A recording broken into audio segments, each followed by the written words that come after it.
Welcome back. You hear Goldberg. Today we have to talk about what truly ails the West. And this is a subject I've delved into, albeit in more of a crude fashion in the past. It always seems to elicit rage pilling from folks, probably because they're not entirely certain what they're referring to. In fact, if you ask the typical feller, "What do you mean by Western civilization?" he's liable to go, "Oh, it's John Locke and free expression." No, it was not John Locke, but it does admittedly indicate how effective the liberal order has been at inserting its tendrils into the minds of millions and just poisoning them flat out. You'll see how, for a lot of folks, they can't break free of that mental prison. Like right wing people, they're always talking about the left, the left. We have to beat the left. We have to be smarter than the left, outflank the left. They cannot conceive of the possibility that they would actually rule, that they would dominate, that they would set the agenda, regardless of what the left thinks. It entirely boils down to this moral relativism. Well, we win here, then they win. We can't do too much. Why is that? I will tell you right now, what made Western civilization great, all the other stuff can be laid aside for the most part because they were really byproducts of this mindset. It was a rejection of equalitarian beliefs in large part across society and a full throated embrace of hierarchy. Everything is hierarchy. If you cannot appreciate this, you have no business wading into the discussion because you're just going to make a fool of yourself. So let's get started because there's just too much bad information circulating, and I think it has to be corrected.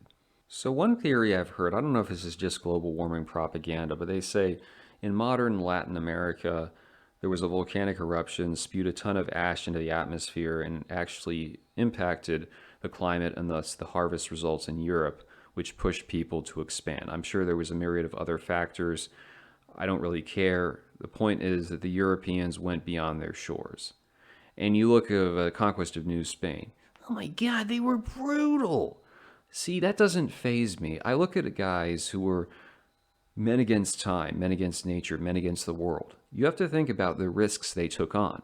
Cortez was like, I think, a second or third born. He wasn't going to inherit much property. Pizarro, if I'm correct, was a bastard child. Both men were able to overthrow functional, developed empires. Not talking about some tribe in the bush in Africa, but empires with infrastructure, with a relatively high level of civilization, organized standing armies. This took, of course, and they're dealing with, they don't have GPS, they don't have reliable maps, they have to use interpreters. They have, yes, slightly superior technology, but it's clunky, and they're severely outnumbered. They have to understand skills of diplomacy, intercultural communication. They were able to pretty much take down these massive states. Pizarro annihilated the Royal Incan army with just a handful of men. You can't look at those folks and come away with them as with some stupid liberal assessment. That just shows how low IQ you are and how minimal your understanding of history is. These men were building natural hierarchies and they were immeasurably successful, and we owe a lot of our life to it. Let's be real, our existence today. The UK, it was not great because they decided to be Britain first and stay there. I mean, yeah, they've got some oil, some wool, some coal, but they went and they took over 25% of the world. Okay? Belgium was a non-country, and yet they found, oh, shoot, Central Africa, rubber. Yeah, but all these people. Again, you don't understand hierarchy. You don't understand this is normal human behavior manifested. And it's a reason why Europe became powerful and wealthy. I mean, think about it for a second. Swiss chocolate. I'm pretty sure there are no cocoa plants found natively in Switzerland. No, it had to be found, brought over, introduced into the culture, and then developed more so. This is why European countries, Western countries are rich and powerful. It's not because they were, completely anti, like stay within our borders type, seal off, be fortress this. It was because they had a vision, a creative vision, and they went and pursued it, and they understood hierarchy. That's what you have to grasp if you want to appreciate how we've started to decline. Now ask yourself, what would a conservative type have done if they were back then, as far as a modern conservative's mindset? They'd be too scared to leave Europe, more than likely, because they want the security of their poorly performing farm. Oh, I don't know if we can do that. Oh, it's kind of risky. They probably would have gone nowhere. It's say you were a MGTOW. What would your response been? Should you go out and stake a claim on the world? Oh no, because if you go, that girl she'll divorce cuck you and take all your shillings, take all your doubloons, your pieces of eight. This is Shell from Road to El Dorado. Obviously a bit of an exaggeration, but if you watch that movie, I always thought it was hilarious how big they made her ass. They were definitely having fun with that movie. It's a lot of subversive content, but I actually enjoyed it for once. It was one of the movies that didn't seem it was preaching too much to you. Anyway, these are the guys that would stay back home in Europe listening to cow dung throwing eunuch talk about how women are trying to get you and just scream and make your corn husk dull and enjoy that. That's what they would be doing. This mindset of fall back, retreat, waste away, decline, essentially die. That is what it is. Conservatism is, for the most part, an ideology of death. Most of these people in the manosphere, unless they're truly aspirational, they just want to waste away and prepare to die. They have no desire to truly ascend in any meaningful way. One might even argue there is a misapprehension of the past, because whether conservatives or traditionalists, they have this nostalgia. There's that quote, I don't have it up on screen, but if you've read the Black Pill book, I did include it towards the end, from Freud, where he was talking about men reaching into the past because they find it more comfortable, they can't deal with, or they don't feel they have control over the present.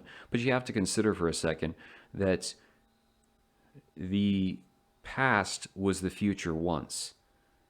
And if you had vision, you very well were clashing with people who didn't.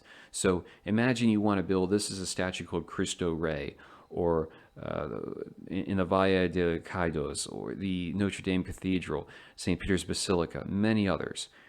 And you were dealing with the traditionalists, you were saying, oh no, because people will worship the statues instead of God. It's a waste of money. You're doing these things, however, because you have a vision and you have a legacy to leave behind. So people can now look and say, well, this is something that's impressive. When's the last time you knew of an American politician that seemed to actually have a vision for something greater? They're basically about cutting checks to one side or the other, but it's all materialistic consumerist liberalism on both sides. Trump sort of had a vague idea, but it was largely contained within that whole notion of, this is America's great because we're free. We're in decline, but we're free, that kind of thing. So yes, vision is important. If you've read my book on Mussolini, there is an element of conservatism, like they wanted to reimagine the Roman Empire, but in modern terms. They weren't going to, everyone's carrying a gladius and wearing a Marvin the Martian helmet. Mustache Man, often maligned as a conservative, but they had designs. They had a vision of the world. They wanted to rebuild European cities from the ground up.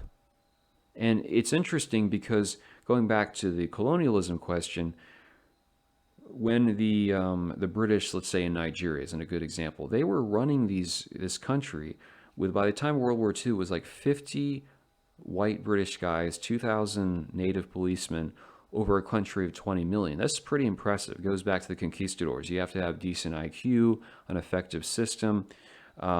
It was Chinua Achebe. He wrote that book, Things Fall Apart, which if you ever have to do an African history class, it's one of the mandated texts. He came out in 2012 and caused a lot of rage pilling because he said the British were better at running things than all these native African presidents for the last multiple decades. So it really does give you a sense of how things play out. But this abandonment of vision, this abandonment of the concept of hierarchy, where does that get us? Where are we today? This sort of nonsense, okay? And if you follow, which I believe it was the Alan Bloom interpretation of American conservatism, America as an idea, or more broadly, individualism as the high ideal, This is what a lot of people will claim the West is about. It was about individualism. Well, think about it. If you focus on the individual as the highest ideal, what will inevitably happen? You will start uplifting anyone regardless. I mean, whether you like gays or you don't like gays, do we really need to be making shrines out of people for the fact that they have these dangerous sexual practices? Like it's this impressive thing to live your life this way. Or George Floyd. Judge Bork was warning about this in the 90s, that we were rapidly advancing into this period when we would be taking scum, such as George Floyd, and making them into a god. Because again, if individualism, if the person, regardless of how much of a scumbag parasite they are, they have to be this living icon, that is going to be the result. And it is a very sad testament. When you keep promoting individualism in the bounds of a liberal society, you will get to that because there'll be stagnation. There's no creative vision like, let's conquer this, let's establish a new colony, let's do something great, let's build something.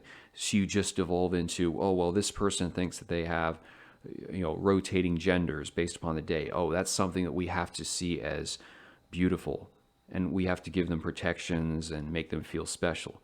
That is the end result of just fixating on freedom and consumerism and the individual. The other consequence of abandoning this hierarchical viewpoint and embracing at some level an idea of equality is that you get neocolonialism.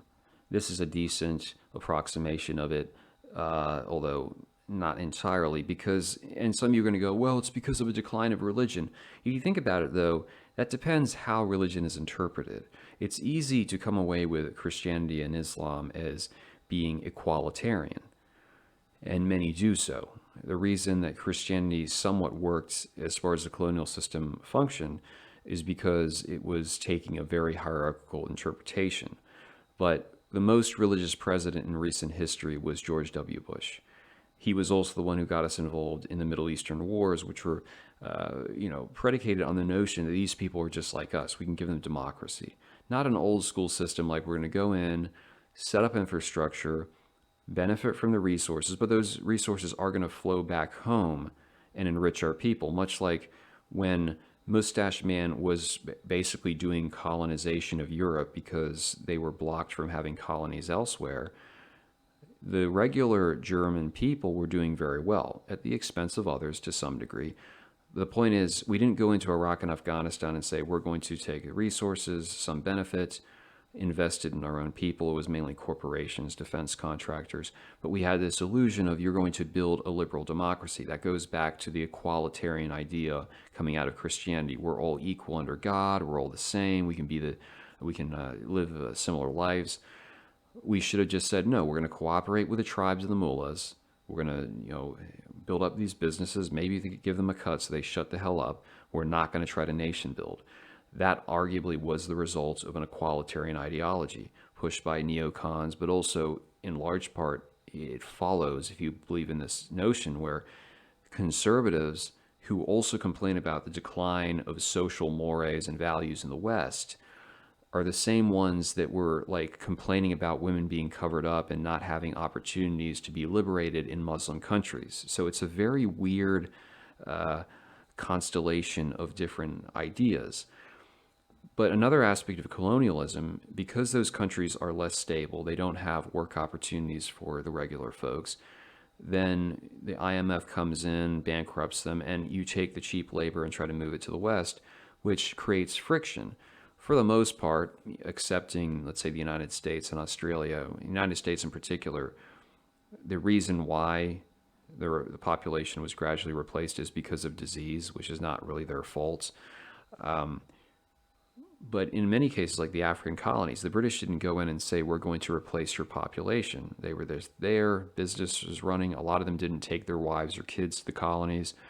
What we're doing now, though, is you're taking these people and letting them set down roots, the visa programs, whatnot, so they're becoming this managerial elite over your own people. That creates friction because people are going, I have nothing in common with this individual whatsoever. I don't care if they say that they like hamburgers. I have nothing in common with them. I don't like them. It creates friction. They tried to do a forced settlement of Somalians in a conservative part of Kansas, and it created a bunch of backlash. They're doing the same in Maine. And they said, well, if you don't like it, you have to deal with it because diversity, yeah. So we've actually embraced a worse model because of equalitarianism and the constant worship of mammon, of corporate greed, of consumerism, that we have to keep our economies competitive by having cheap labor brought in, but it comes at the expense of the people. And of course, it's not even good for nation states. It's not good for civilizations. So ultimately, you have to decide what you want. If you believe in the West, stop talking in terms of liberalism, of equality. Stop trying to make these like, well, we just want to be free. This is not the proper mindset. You have to understand there are those who are going to rule and there are those who are going to be wallowing around at the bottom. It doesn't mean you have to treat them badly. There is the paternalistic perspective. There is the alliance between the aristocracy and the working class, which was very much a feature of some of the conservative movements in Britain. So there can be a balance set. It doesn't have to be simply about one or the other loses, but there has to be a hierarchy. Not everyone can be king. Not everyone should be the center of attention. And if you fall into that pattern, you will lose. So it really comes down to, are you willing to face the facts, or do you want to continue swimming in this endless infinity pool of soy liberalism? Choice is yours.